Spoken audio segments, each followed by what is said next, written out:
watching another episode of Builds by Bailey. Today we're going to put the axle back underneath the car. So follow along while we do some upgrades and change that thing from drums to disc. We're going to go ahead and we're going to jump right in on this today. So we're going to go ahead and start by putting the axle housing back in underneath the car. It's just held on simply by 4 bolts holding the 4 links set up on, and then we'll connect the pan hard bar or lateral bar to it, and that'll hold it in place. At that time we can load the axle shafts into it. So, and then we'll start putting the goodies on.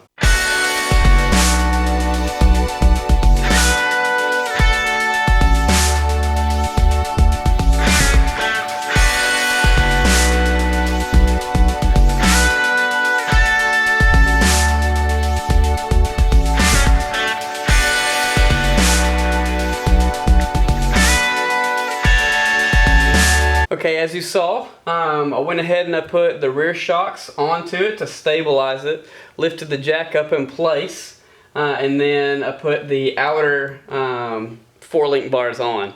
So I got those on. Now in order to put the spring in place, we're going to go ahead and we're going to take the shocks back off. The top bars are not connected yet, so it'll pivot out of the way. But we're going to take those off, put the springs in place, jack it back up into place and put the shocks back on, and then we'll attach the top bars in place, and then the axle itself will be where it's supposed to be.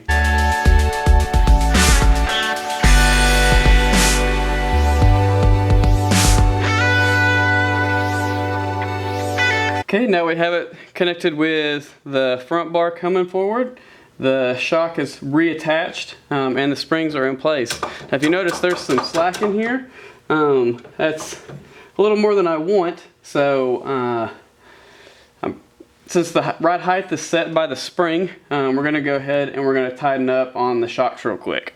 Go ahead and shorten that distance up just to make that a little bit better, so if I'm traveling with this car in the near future before I get it ready to actually put on the track or drive it, that the springs won't fall out. Well, scratch that last part. I can't find the wrenches to undo these. They're in this garage somewhere, so I'll find them in the next couple of weeks or so when I clean it all up.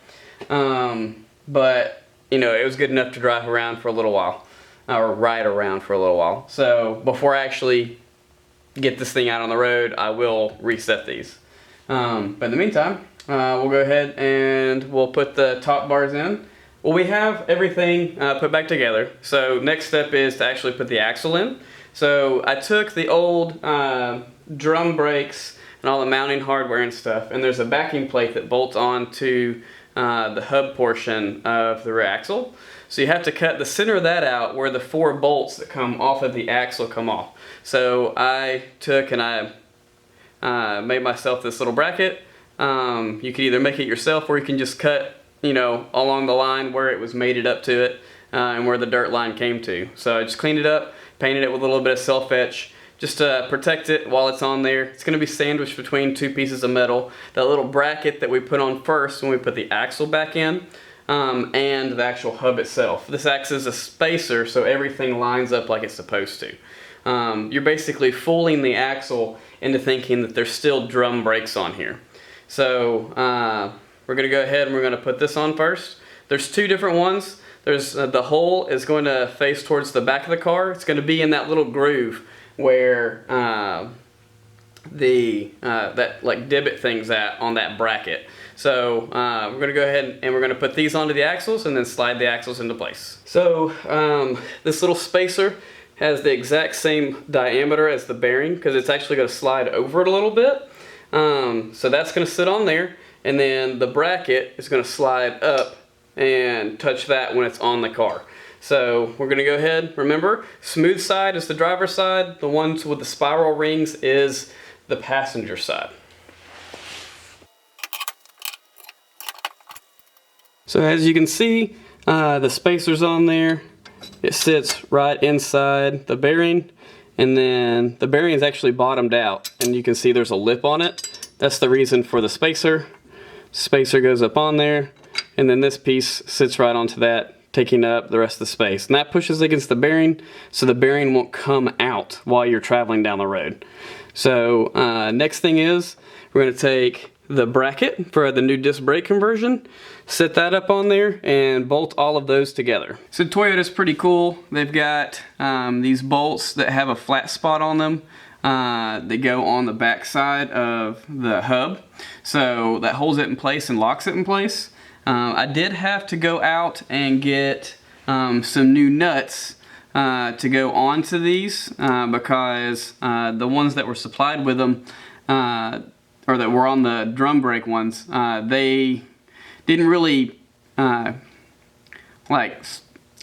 feel safe with the threads that were sticking off the end of them. So I got some beefier ones that'll go on and actually hold everything together.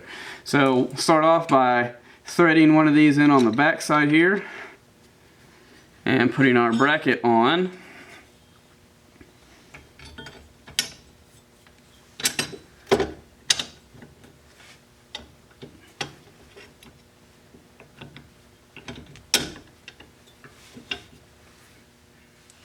And then we'll put the nut on that.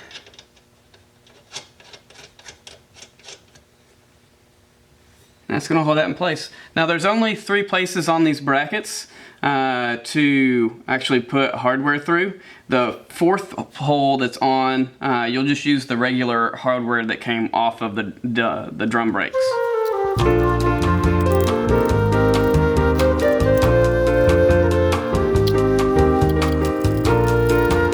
The other thing that I would do is I would put some blue Loctite on to those nuts. So I'm going to go through, put Loctite on all the nuts all the way around, and tighten those up into place so the bracket doesn't move. Now there's 2 different ways for this bracket to fit on here, but this is the only configuration that you should be looking for. You want the stub to be sticking out, the middle one to be sticking out towards the front of the car. If it comes off to the back side, then your brake lines and stuff will interfere with the shock on the back. So make sure everything is facing towards the front. You can do that on both sides. Okay, as you can see, everything's tight. You can see the blue Loctite on there. The nuts are perfectly flush with it, so they're biting as good as they possibly could. And everything is seamed like it should be. So everything pulled down nice and tight. The axle's in there. It turns, but nothing else does. So that's what we're looking for. Next step is to put the disc brake on. We're gonna go ahead and put the disc brake on. So, wait, forgot one step. We don't have studs in here. So I ordered extended wheel studs from ARP. I have ones that fit a Lexus. The Toyota ones happen to all be the same diameter on the inside. So the ones that fit a Lexus will also fit on this hub as well. We're going to go ahead and put those in real quick so then we can slide the disc brake over that. When you're doing this, make sure that you use an old lug nut and a good washer. The washer is going to allow the lug nut to have something to sit on, so that way it's not sitting on the hub itself. So that'll allow it to have something to push against, and that'll allow it to pull through. I'm using an impact, but you can use a socket wrench and a breaker bar. It'll just take forever. These are kind of oversized because they're designed to be replacements. So it takes a little bit more effort to get them in there. So I'm using the impact and that's pulling them through pretty well. But once they're in there, they're in there.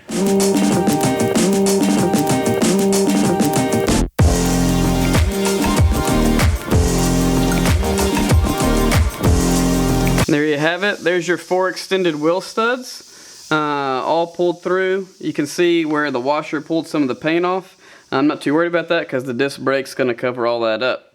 So we'll go ahead and we'll put the disc on now. Okay, now that all the studs are in, we'll go ahead and we'll put on the brake rotor. So this is a brake rotor off of a 92 or 93 240SX. It's the front rotor. As you can see, it's vented. These are now bigger than the front brakes are on the car. I will be upgrading those here soon-ish.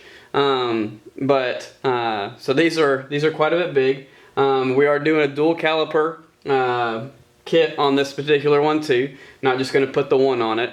So this is going to be a drift car, so I'm going to have a hydraulic handbrake as well.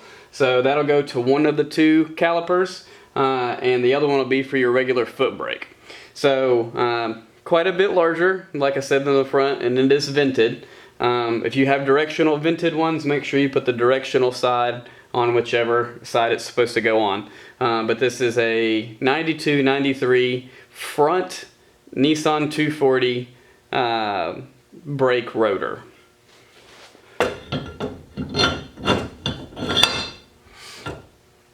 So as you can see, it just slides right on there like it should. Remember before we had to have this surface right here machined down. That was so it would fit inside of this section here. So now that it slips over it, it fits perfect. So we'll go ahead and we'll put the calipers on. Okay, so I got Mazda Protege calipers. These are also off of an early 90s, say 92 to 94. These are, I think they're front calipers as well. They might be rears. I can't remember. Check in the description below. I will have the correct ones in the description. But I bought these off of Rock Auto. I think they were like $19 a piece. They came with hardware, came with everything you need to put them together. They're even loaded with pads. So everything is in there that needs to be in there. So it was all ready to go. I didn't have to buy anything extra. It's already put together, literally out of the box, just like this. So you do have two different length bolts that you need to put on the back side. You've got a short one and you've got a little bit longer one. You'll see on here that there's a short side and a longer side, and that way the bolt can go through it to the proper distance. I had to go to the hardware store and get longer ones for the longer side, and they weren't the correct length to fit the thread pitch that I had on the kit. So I will have to cut these down. I'm not going to show you how to do that in the video, but basically you just need to take some threads off of the end of it, so that way it doesn't run into the actual disc itself. So we're going to go ahead and put these on real quick.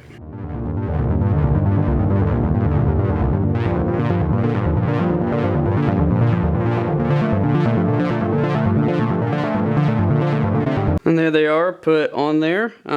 As you can see, I left the bolts, the long ones, a little long in the back. I'm going to cut those down later before I get it all mounted up, like the wheels and stuff on it, so that way I don't have to take them off again. But now it's ready for the wheels to go back on, besides that little cutting that bolt down. That's going to do it for this episode of Builds by Bailey. That's the Cutworm Specialties rear brake caliper setup for the non-GTS rear end.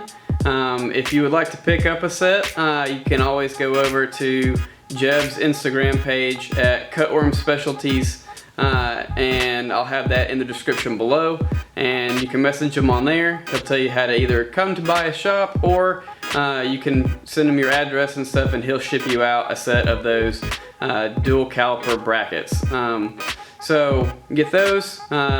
You buy the rest of the stuff off of Rock Auto, and for a fraction of the cost what it would to get a GTS rear end, you can buy all of these parts and have a bulletproof axle that's already in your car. So as you can tell, I tested one of the wheels on there. It looks good.